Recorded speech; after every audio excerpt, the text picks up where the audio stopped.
ہدایت بیکار ہے جب تک دل میں گداز نہ ہو، ہدایت بیکار ہے جب تک کہ نیت درست نہ ہو۔ کوئی شخص بڑا عالم ہے لیکن اپنے علم کو اس نے ذریعہ بنایا ہے دنیا کمانے کا، تو در حقیقت یہ قرآن اس کے حق میں ہدایت نہیں ہے، اس کے حق میں عذاب خدا بندی کا ذریعہ بن رہا ہے۔ حضور نے خود فرمایا القرآن حجت لک او علیک، یہ قرآن یا تمہارے حق میں حجت ہے یا تمہارے خلاف حجت بنے گا قیامت کے دن۔ ہمارا چینل سبسکرائب کرنا اور نوٹیفیکیشن بیل آن کرنا مت بھولیے گا تاکہ ہمارا رابطہ بحال رہے۔ تو یہ ہے دوسری چیز کہ در حقیقت تزکیہ نفس کا ذریعہ یہ قرآن ہے۔ سینوں میں جو روگ ہیں، حب دنیا، حب مال، حب شہرت، حب اقتدار، جس کو کہ ایڈلر کہتا ہے دی ارج ٹو ڈومینیٹ، میرا غلبہ ہو، میرا تسلط ہو، میں نمایاں ہو جاؤں، میری حکومت بن جائے، اختیار میرے ہاتھ میں آ جائے، دی ارج ٹو ڈومینیٹ، یہ ساری ارجز ہیں ہماری در حقیقت جس سے فساد رونما ہے۔ یہ حب مال ہے جس کی وجہ سے ہمارے اندر تنافس ہے۔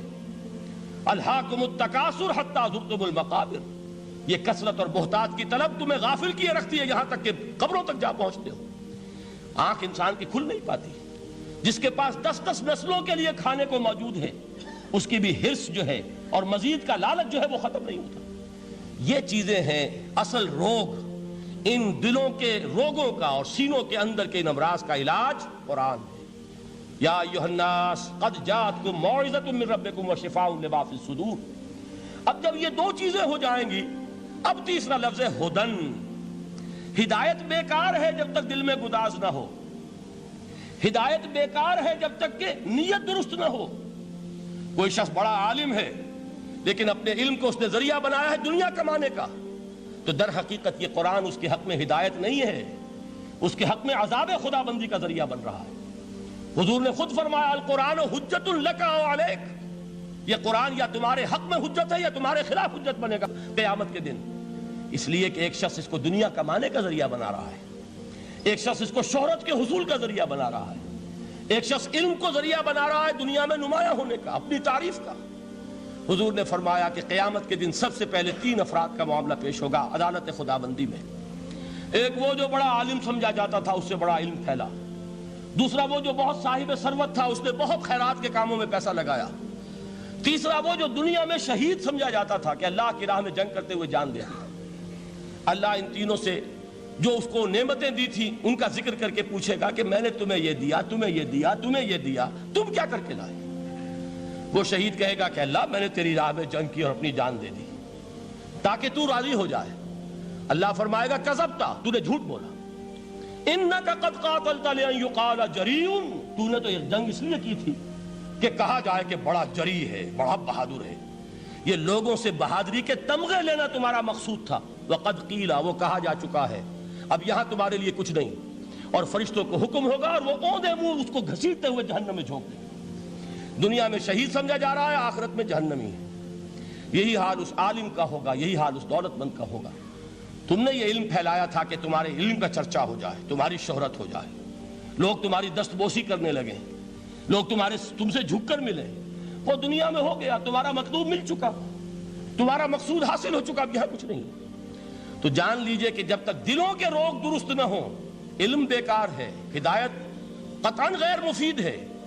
پہلے دلوں کا کرسٹ اترے، اس کی سختی دور ہو، یہ ہے موعظہ۔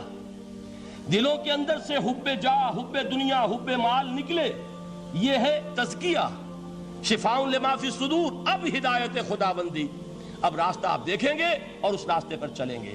یہ ہدایت جو ہے دنیا میں، یہی آخرت میں رحمت کی شکل میں ظاہر ہوگی۔ جنہوں نے اس قرآن کی ہدایت سے فائدہ اس دنیا میں اٹھایا، آخرت میں رحمت خداوندی کی بدلیاں ان پر سائے کریں گی۔ ایک حدیث میں تو باقاعدہ الفاظ آئے ہیں کہ سورہ بقرہ اور سورہ آل عمران یہ 2 بدلیوں کی صورت میں ظاہر ہوں گی میدان حشر میں، اور ان لوگوں پر سایہ کریں گی کہ جن کو ان سے بڑی محبت تھی۔ یہ 4 الفاظ نوٹ کر لیجئے اسی ترتیب کے ساتھ۔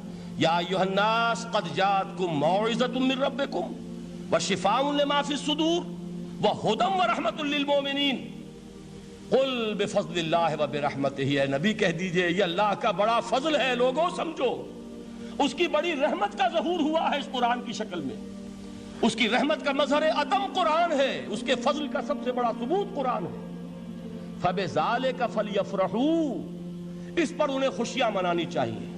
اترانا ہے تو اس پر اترائیں کہ اتنی بڑی دولت ہمارے پاس ہے، اتنا بڑا احسان ہے جو اللہ نے ہم پر کیا ہے۔ فَبِذَالِكَ فَلْيَفْرَحُوا هُوَ خَيْرٌ مِّمَّا يَجْمَعُونَ، جو چیزیں یہ جمع کرنے کی فکر کر رہے ہیں ان سے کہیں زیادہ قیمتی یہ قرآن ہے۔